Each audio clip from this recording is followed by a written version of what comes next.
Arsenal, Arsenal, Arsenal. How many times did I call your name? As Evra said, Arsenal are like a Netflix series. There are highs, there are lows, there's drama, but at the end of the day, we are still waiting for next season. Watching Arsenal is watching Netflix, you know. You always wait for the next season. And trust me, every season is going to be like that. And we are so universally hated, it feels like sometimes, that I wanted nothing more than to prove people wrong and almost naively got behind a team that showed me they didn't deserve the backing. And sometimes I wonder, do we actually get out what we put in? You know, is this a worthwhile investment? And so far the answer has been no.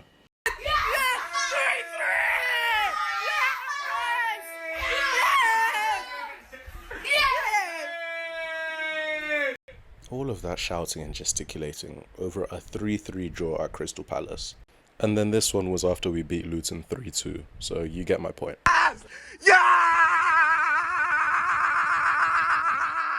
But does that mean I'm going to stop investing? No. At the end of the day, I still put on a red top specifically because I was recording about Arsenal. And I still do love this team.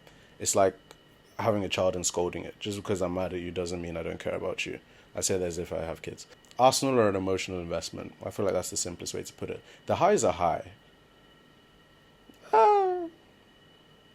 Relatively high, because we haven't won trophies for a while. Or important trophies. Cool, we've won the most FA Cups ever. Alright, I guess. Like, that is heritage of sorts. But we want to win the big ones. We want to win the Premier League. We want to win the Champions League. And that's where the frustration comes from at the end of the day. It's important to remember how far we've come.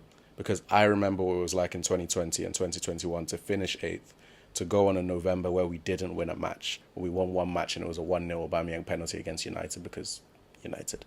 You know, I remember what that was like to finish 5th, to finish 8th. 5th was an achievement, almost. We bottled top 4, but we finished 8th the season before, so that was a jump. Finishing 2nd thrice in a row is not the goal, but it is better than where we were. You know, it's important to keep perspective as frustrated as we are. Because I remember what it was like to go to Old Trafford and hold 8.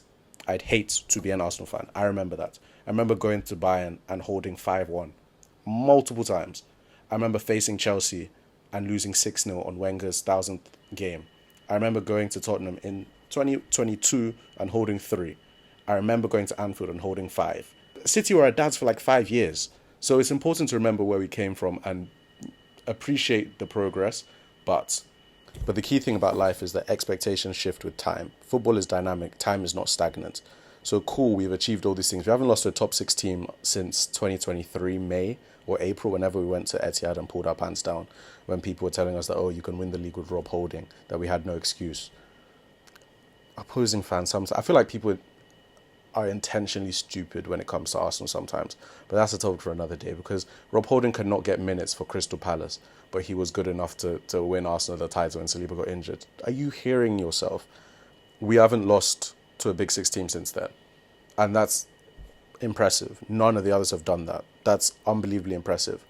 But what difference does it make if every time we face Newcastle, Villa, even Forest to an extent, although they weren't as good before, but they've been a bogey team. You know, they knocked us out the FA Cup a couple of years ago. They knocked us out the title race a couple of years ago. We drew a couple of days ago. Fulham, West Ham. What use is beating all of the Big 6 if we go and donate the points back to these guys? It's like we're Robin Hood. We take from the rich and we give to the poor. And poor is relative because these guys are mid-table teams, upper mid-table. You know, they'll get Europe every once in a while. Newcastle got Europe last year. Villa got it this year. So it's not egregious results if it happens once in a while, but it happens every year. And it happens the same way every year. It's a mid-block that we can't break down. And we're going to get into why we can't break that mid-block down. But I'm just exercising the frustrations to start with and why our heads are steaming a lot of the time, because we are so close. We took the title to the last day last year. 2 points. Uno, dos. That's it. So if we... there are tangible things we can do to improve this team. And the fact they're not being done or haven't been done is where the frustration comes from. I think that's the simplest way to put it. And now we'll get into where that frustration comes from. I think the simplest way to put it is I've almost become emotionally numb. And that's a scary place to be. Because 2022-23, we played free-flowing football. God forgive me for ever uttering the words that Xhaka was the most replaceable player in that team, because I would take him back in a heartbeat 2 years on. Martinelli was scoring 15 goals, being an inside forward. Xhaka, Zinchenko, Nelly. The left and right side were balanced. You had Saka, Odegaard, White on one side, Xhaka, Martinelli, and Zinchenko on the other, and it was balanced. There was versatility. Jesus was dropping in pre-ACL. Was it ACL? Whatever injury Jesus had, November 2022. That was elite football. Even whether they were scoring or not, it was beautiful football, and the team was flying. There was a point, I think, up until our first injury in that season, we didn't draw a game, let alone lose. We were on smoke. The kit was gorgeous. Football, I woke up excited to watch Arsenal play. Last year, we accepted that the football was not going to be as free-flowing. We were more rigid defensively. Rice was introduced into the team. Cool. Sacrifices. And it almost worked. 2024 is important to remember. We didn't lose a game for how long? Until Villa, we were on a win streak for almost the whole calendar year. 2024 was, I think we would have won the title if the title was calendar year. Too bad it's not. That's not how football works, and who's to blame for that? And this year, we've gone a step further in the wrong direction because now we're too pragmatic. We are flat out boring. I don't enjoy watching Arsenal play anymore. And I saw a statistic where our XG, our chance creation in open play is like 9th in the league. Brentford, Bournemouth, all these teams have better attacks than us in open play. And sure, we're the number one in set piece XG. Is that exciting? Do you wake up thinking, oh, I can't wait to get a corner? Like, we're making murals of our set piece coach. Cool, if we were scoring 50 goals and 10 were set pieces, important ones, wonderful. But when it feels like half of our goals are set pieces, suddenly it's not so great. It's not a symptom, it is the problem. The symptoms have led to the problem. And the problem is fixable. That's the key thing. The problem is fixable. And why it's so frustrating is because they should have been fixed years ago. They should have been fixed before they became problems, if that makes sense. And the first problem, because believe me, we'll get into it, we have many problems, is that we are too risk averse. It feels like we are more scared of losing than we are hungry to win. And I say that because when we play, we have players in very safe positions such that if we lose the ball, the centre is covered and we can defend against transitions very well. And still, we always happen to concede against the teams like one shot on target. West Ham, it literally happened. Their first proper chance, Jared Bowen sticks in the back of the net. It happened against Brentford as well. Although we came back to win, their first proper chance, I think it was in Mbeumo, scores straight away. And it's like, how many times can this keep on happening? But it does. And who is to blame for that? Luck, I guess. It's bad luck. But at the same time, if it keeps happening, is it still bad luck? I don't think so. And we have these physical monsters. We have Rice, we have Saliba, we have Gabriel. So we can afford to take more risk in transition because those guys are good enough to sweep up. That's their job. When Liverpool had Prime Van Dijk, their whole team, Trent and Robbo, were all up, creating those overloads, overlapping, underlapping, putting balls into dangerous areas. They were getting 10 assists each per season. I'm not saying we have to recreate that. We don't have to. But the whole point is that dominance is not reside to possession. Possession does not mean dominance. What are you doing with that possession? Are there players in dangerous areas? Are we taking risks? And the answer is no. There's too much sideways. There's too much backwards. I think we rank 9th in shots from open play, just shots purely. We are too predictable. Because, and this is the beauty of if you have the chance to go to Emirates, 100% do it. Sometimes when you sit higher up, you see there are passes we play, which are not bad passes, a completed pass. But could that pass have been made quicker? Did it have to go White to Gabriel to Saliba to Zinchenko, theoretically? Could it not have gone White to Zinchenko? Can we play a skip? Can we switch the ball quicker? Can we move the ball quicker? Because once you let a defence set up, it's so much easier. There are less gaps. They are more structured. We always play teams in structure because we move the ball too slowly and we're too predictable. Our right-hand side bias is hilarious. Absolutely hilarious. We are the most one-sided team in the Premier League, and that's a statistical fact. Liverpool have Trent and Salah on their right-hand side, two players that are going to go down as the best in their position in Premier League history, and they use the left side more. Make sense of that.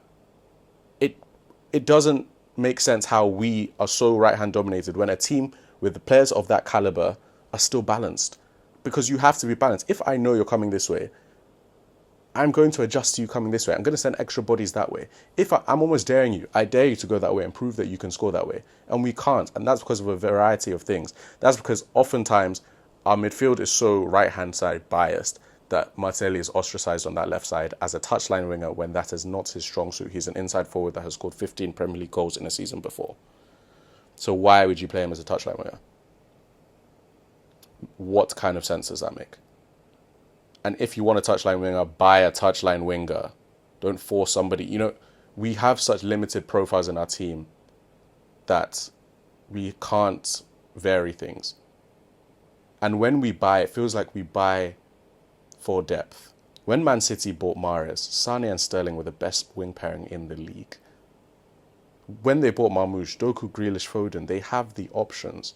Not all of them will be informed, that's fine. We will have conversations about Philip, Walter, Foden. Separate day.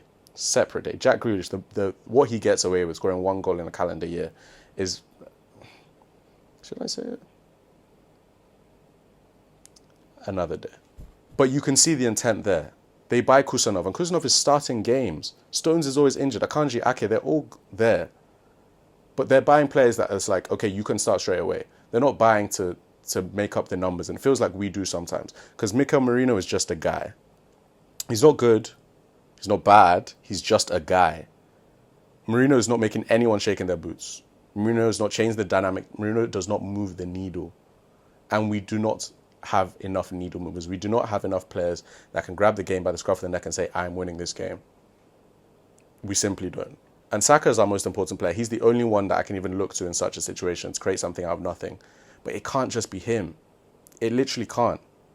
It's not sustainable. When Liverpool won the title, they had game winners all over. Someone like Gini Wijnaldum could win a game. Trent could win you a game. Firmino could win you a game.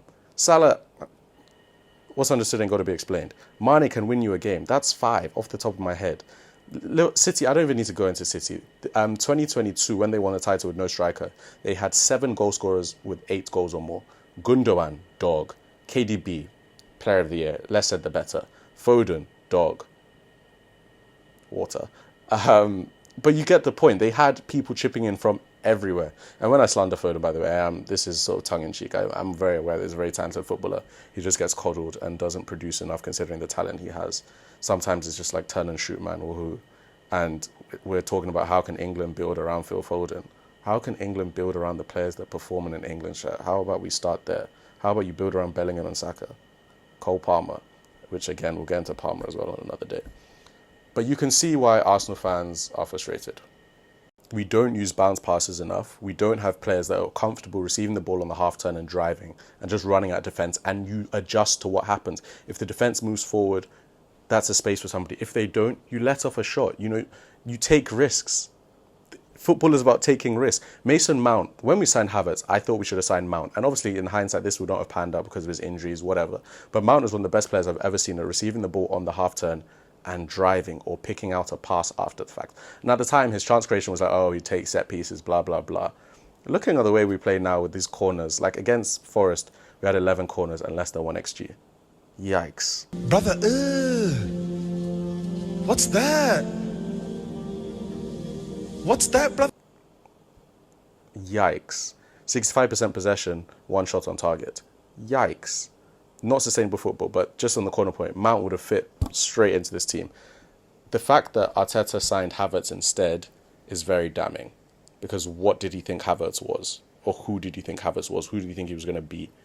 And which is why Arteta is not off the hook. And the next video is going to be about Arteta specifically and, the more specific signings we could make to fit this team. Because you cannot convince me that Arsenal could not go out and get Cunha, Mbeumo, these Prem-proven talents that would improve us tomorrow.